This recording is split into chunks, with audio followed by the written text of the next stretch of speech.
Instead of just offering something that allows people to talk and give respite from their daily routine, the benefit of doing Kids on the Move is it really addresses childhood issues of obesity, which are prevalent with all individuals, but certainly with our population, there's more dire consequences to not having a healthier lifestyle and having a healthy weight. In the general population, you're still at risk for diabetes, you still have all the normal risks. With our population, you add in the fact that you could go from being ambulatory to being a wheelchair user. Also, so much of what we do in terms of having people be fully integrated into their community involves bowel management, essentially. So teaching people how to incorporate liquids into their diet, water, high fiber foods, all really lead to Spina Bifida's end goal, which is to have people be independent in the community and to be the most integrated as possible. It's very interesting because we'll have people who have no understanding of healthy eating. People understand the concept of it, they even understand what they're supposed to do, but they don't know the nuts and bolts of how to make it happen. So, you know, I had one family comment, I showed them a bunch of lentils and how to cook lentils, and, you know, I have no idea how you cook these, I had no idea where you buy these, I don't know what you would make out of them. So people need a lot of hands-on. They need to be actually shown how to do that, and the reaction, the most dramatic reaction was someone saying, wow, that looks like dog food, to that's really delicious. So, you know, pretty extreme example, but just having people exposed to things they wouldn't ordinarily be exposed to or be comfortable with. Both of the recipes that we got, well, the one from today and the other one we did incorporate into our diet, right? So you tried it at home, you liked it? I mean, it's little changes, but for the people who are going through it, I think it really does change the quality of their life ultimately.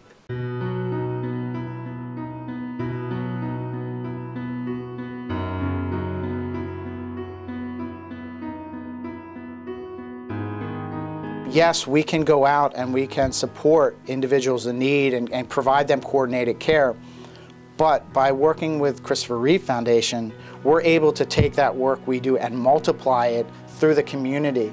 You know, at these events, it's really the only time that we can do things that purely benefit the community itself. Bringing kids out and allowing them to do things that they would never be able to do. So at an event, a Kids on the Move event, not only do we have individuals with spina bifida, but we have also individuals with related disabilities, and as much of the people that can support them in their life there as possible.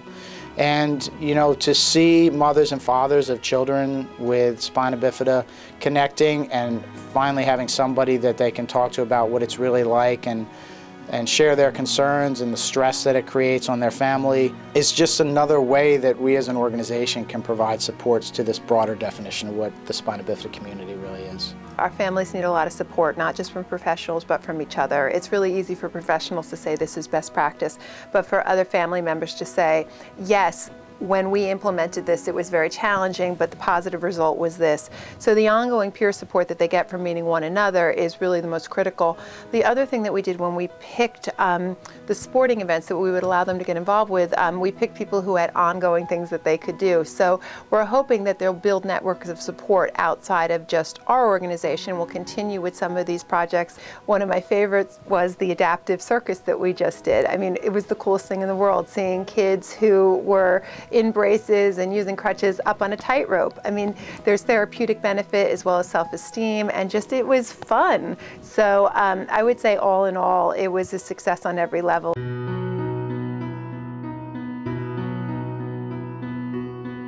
I think something like this, it makes them feel like everyone else. You know, it makes them feel like they fit in and they can do what other kids have a chance to do all the time. It was great. Even though we drove far, I think we're all really glad that we came. You know, she was ice skating and she said, "Mom, I'm good." I guess we'd love to keep coming to these events and trying new things that maybe we wouldn't have thought that she could do.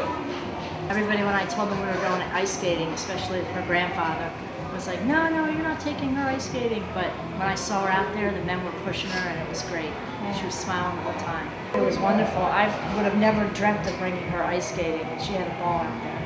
It makes me feel good that everybody came and everybody had a good time and everybody ate and everybody goes home stuffed, because that's what it should be. It's so easy for our community to get trapped into a mentality that they're limited in what they can do.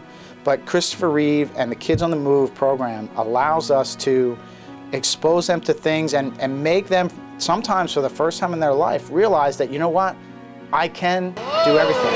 You think you might want to try it? And you look at some of the big programs we have, the kids just going to the circus school, or yoga, or dancing, or the ice skating program. You know, I play ice hockey, right? And if I had spina bifida, it would never dawn on me that I could play ice hockey on a team with people that have the similar disability, that's highly competitive, travel throughout the country, and be an athlete.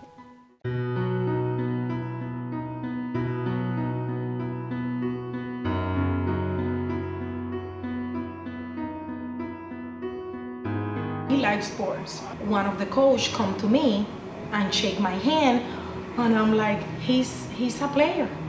So please, can you join him with us next week? And I'm, oh my goodness. He learned that he don't have limits. He can, everything that he can do, he's able to do it.